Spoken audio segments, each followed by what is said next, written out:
ও বান্দারা, যারা মা হারাইছে এরা বুঝে মায়ের কি পরিমাণ দাম।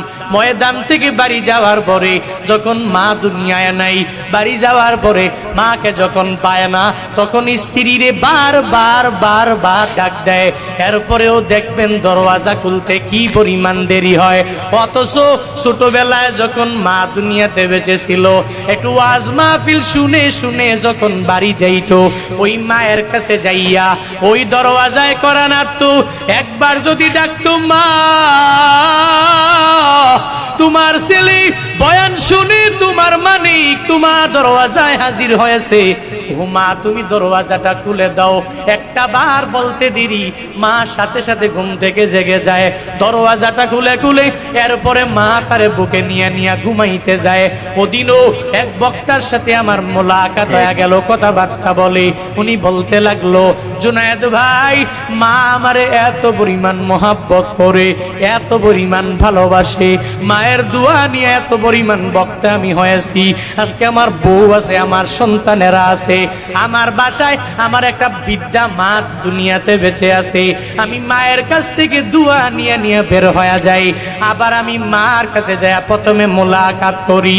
আমার বউ ঘুমায়, আমার সন্তানেরা পর্যন্ত ঘুমায়, কিন্তু আমার জনম দুঃখিনী মা, ওই মাটা ঘুমায় না। আমি বাড়ি যাওয়ার পরে প্রথমে যখন মারে ডাক দেই, আমার বউ উঠে না, আমার সন্তানেরা উঠে না। আমার মা সঙ্গে সঙ্গে আমায় ডেকে বলে, ও সন্তান আয়, তুই যতই বাইরে থাকো, আমি মা যতই চেষ্টা করি, একটা সেকেন্ড আমার চোখে ঘুম আসে না। মায়েরা কি পরিমাণ দামি জানো ভুলার মুসলমানেরা? ওই মায়েরা এত পরিমাণ দামি, তোমার জন্য কষ্ট করেছে, দুনিয়ার কেউ করে নাই। সন্তান হইয়া যখন মা হারাইবা, তখন বুঝবা মায়ের কি পরিমাণ দাম। ছোট্ট বাচ্চাটা মায়ের কথা চিন্তা করে করে চোখের পানি ধরে রাখতে পারে না। পাগড়ি মাথায় দেওয়ার পরেও এরপরেও চোখে মুখের মধ্যে কোনো হাসিও নাই। ওই ছোট ছেলেটা আমায় আবদার করে, হুজুর বয়ান যখন আপনি শেষ করবেন, বয়ান শেষ করার পরে হুজুর আপনি যাবেন আমার মায়ের মাকবারার সামনে দাঁড়াবেন, ওই মায়ের জন্য একটু দোয়া দিবেন, আমিও আপনার সাথে আমিন আমিন বলবো। 12 বছর হয় নাই, ছোট্ট বাচ্চা মায়ের ব্যাপারে দোয়া করার জন্য, ওই মাকবারায় যাওয়ার জন্য আমাকে উপদেশ দেয়, আমাকে আমার কাছ থেকে অনুমতি নেয়, আমাকে আদেশ করার মতো বলে, হুজুর গো, বয়ানের শেষে একটু মাকবারায় যাবেন, আর গিয়া মায়ের জন্য একটু দোয়া করে দিবেন। বয়ান শেষ হয়ে গেল, ওরে নিয়ে নিয়ে আমি মাকবারায় রওনা হয়ে গেলাম। ওই কবরের পাশে দাঁড়াইয়া সূরা ফাতিহা এক লাশ তিলাওয়াত করলাম। আমি বললাম, দুনিয়াতে কত মাকবারার সামনে দাঁড়াইয়া আমি মুনাজাত দিয়েছি, আজকে মুনাজাত আমি দিব না, এখানে মুনাজাত দিবে এই যে মা দুনিয়া থেকে বিদায় নিয়ে চলে গেল। ওই মায়ের ছেলেটা সদ্য হাফেজে কোরআন হইয়া এখনো মাথা থেকে পাগড়িটা পর্যন্ত খুলে নাই। ওই ছেলেটা তার মায়ের জন্য মাকবারার পাশে দাঁড়াইয়া মায়ের জন্য দোয়া করবে। সঙ্গে সঙ্গে দুইটা হাত বাড়াইয়া ডাক দে, হে মালিক, আমি হাফেজে কোরআন হয়েছি, আমি আমার মায়ের আদরটা দুনিয়াতে পাই নাই গো আল্লাহ।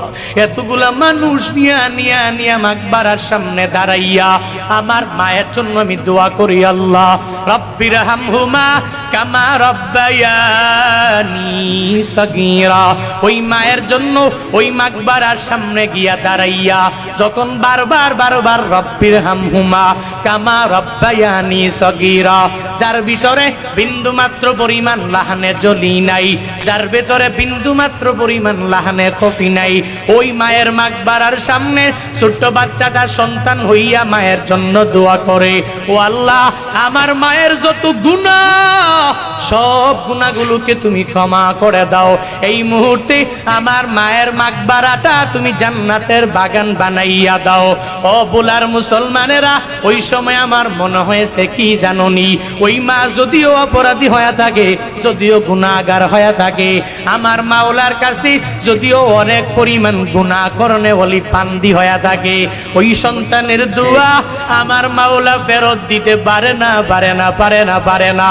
যেই পরিমাণ দরদ নিয়া ওই মায়ের মাকবারার সামনে দাঁড়াইয়া ওই মায়ের জন্য যে দোয়া করেছে, হে মালিক তুমি মায়ের কবরটা জান্নাতের বাগান বানায়া দাও, আমার মনে হয়েছে আল্লাহ পাক ওই মুহূর্তের মাঝে তার মায়ের কবর জান্নাতের বাগান বানায়া দিয়েছে। ওই মায়েরা এত পরিমাণ কষ্ট করে, কম করে না বেশি করে? মানুষ এজন্য তো বারবার হুজুরেরাও বলে মাদ্রাসায় ছেলেটারে পড়াও, যদিও দুনিয়াতে টাকা নাই, বাড়ি নাই, গাড়ি নাই, লাখ লাখ বেতন পায় না, এরপরেও কি পরিমাণ দাম, কবরে যাওয়ার পাবে বান্দাটের বাবা হাফেজে কোরআন যারা, এরা এদের মায়েরে ভুলে যায় না, এদের বাবারে ভুলে যায় না। ওই মাকবারার সামনে গিয়া দাঁড়াইয়া কি সুন্দর করে রবের দরবারে দোয়া করে।